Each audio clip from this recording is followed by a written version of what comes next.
Hey, no sleep. Long time no see. I've been posting bits and pieces of my life here, but I find them a little boring and self-serving. The last one about the juvie incidents was already 70% made up, to my shame.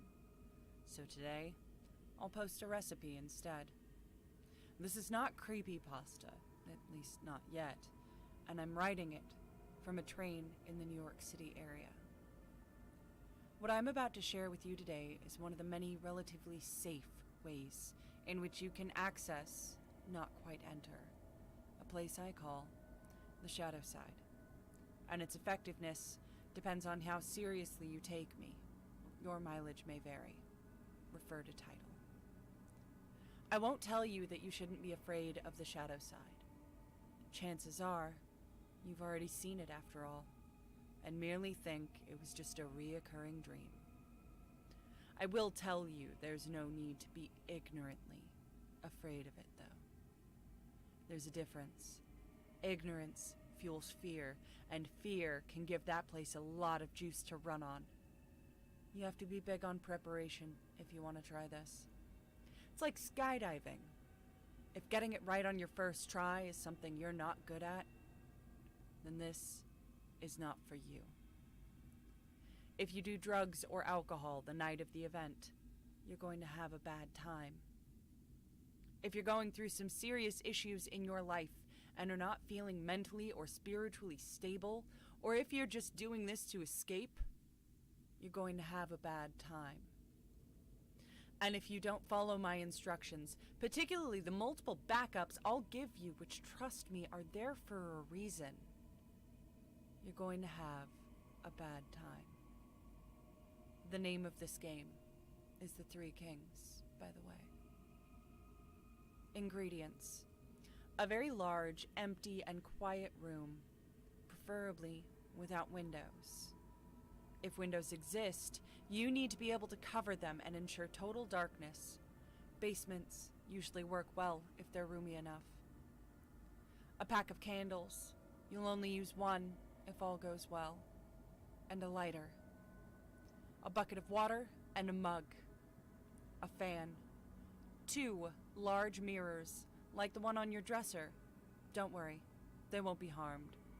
Or if they are, it'll be the least of your concerns. 3 chairs. An alarm clock. An active cell phone. Don't forget to charge the goddamn battery. A loved one willing to follow rules and go along with all this madness.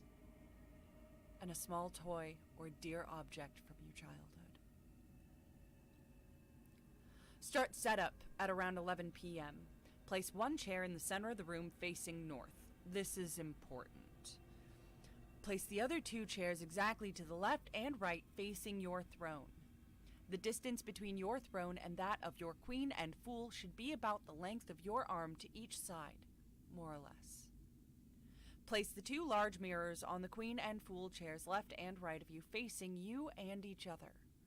Try your best to have them stand at a 90-degree angle, or else you may get more or less than 3 kings. If you sit on your throne facing straight ahead, north, you should be able to perceive your own reflection in each of the 2 mirrors without actually having to turn your head nor eyes to do so. If you see your own reflection in the corner of your eye, just barely there, then you've done it right. Place the bucket of water and mug in front of you, just barely out of reach. Place the fan behind you, turn it on. Don't set it to maximum power. Medium or low is usually enough. Leave it on. Turn off the lights, leave the door open, and go to your bedroom.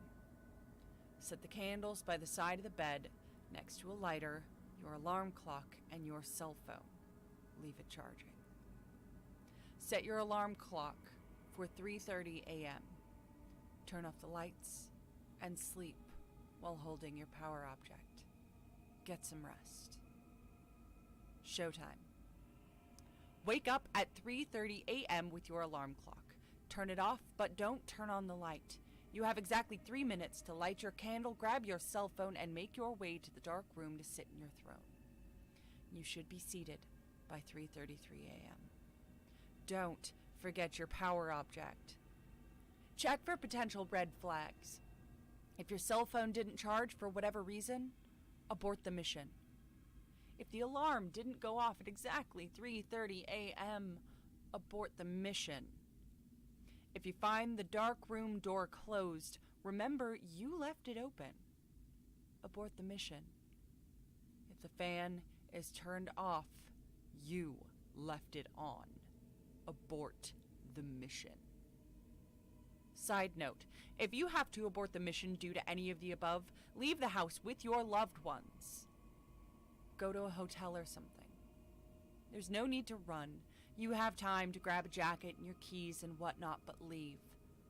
After 6 a.m., the coast should be clear. If all is going as planned, you can proceed and take your throne.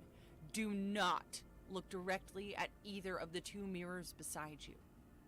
Do not let the candle go out. The fan is behind you. You must protect the candle with your body, which is standing in between. There's a reason for this, as you'll soon see. Look straight ahead at the darkness. Not at the candle, not at the mirrors, just straight ahead. Eagle-eyed mirrors surely noticed I didn't say during setup which chair was queen and which was fool. And that's because it's your job to find out, and from their perspective, you are either their fool or their queen too. Hence, 3 kings. I won't spoil what happens next. Suffice to say, you won't be alone, and if you have questions, you will get answers. Sometimes in the form of new questions, but hey, that's the story of humanity, right? Just stay put and try not to move.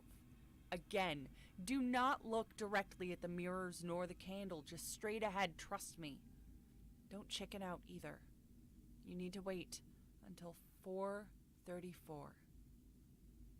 By the time 4:34, it's all over. It's okay to tremble a little bit, just try not to. Not because it affects the ritual or anything, it's just a pussy thing to do when in polite company. Did I mention not to let the candle go out? That's what the fan is for. You're protecting the candle with your body, but if your body were to suddenly move, then the fan would turn off the candle. That's backup number 1. Your loved one is backup number 2. At 4:34, she has to come in the room and call your name. If that won't work, she has to call your cell phone. If that won't work, she has a glass of water and the bucket. She can't touch you, though.